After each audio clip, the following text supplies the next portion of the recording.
So as I said in a recent video, in geopolitics, the only place you hear ABC people, anything but conservative people, even express any awareness of the IDU, the International Democracy Union, is here in Canada. So on a TikTok post, a pro-Carney post, I'm not going to name any names or anything here, I typed in, as I always do, Carney, Klaus Schwab approved and placed. Smarten up, people. So then I get into a little, typing tete-a-tete with ABC, Canadian ABC people. You should be worried about the IDU, not the WEF. So to one, I said, tell me, what do you know about the IDU? So he types back, they have a website with a mission clearly stated.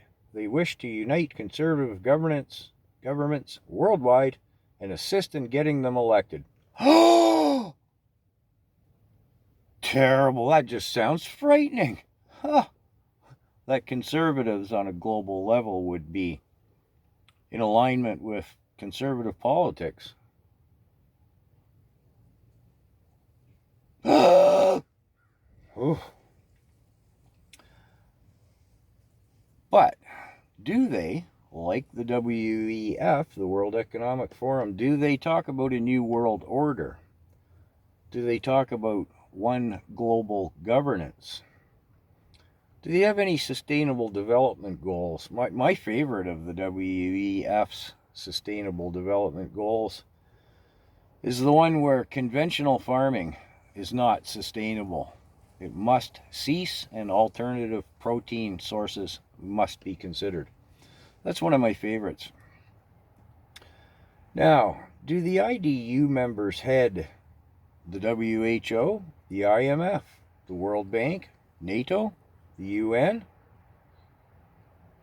or the EU Commission, which holds a lot of sway over the sovereign rights of the EU member countries, although I rather doubt that geopolitics are part of your way of thinking, but do they? No, that's the WEF, not the IDU. Does the IDU have an agreement with the UN to hasten Agenda 2030 to Agenda 2025? No, that's the World Economic Forum. Now, somebody here is going to go, oh, the conservatives in the States, they're that think tank, they have an Agenda 2025. Yeah, it's a conservative American-based think tank who wrote a book about how they think American government and policies should be changed.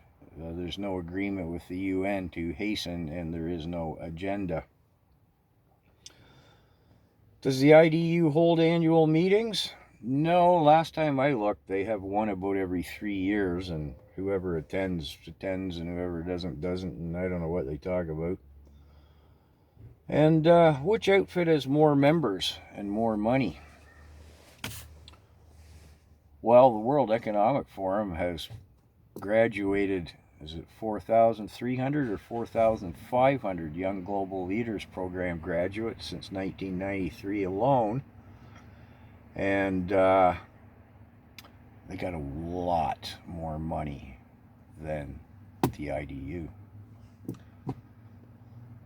So, and again, where does this come from in the mindset of the anything but conservative people in Canada when no one else in the world, no other country, I mean, we just saw the German elections, the battle of the right and the left being everything that their polling and voting was about.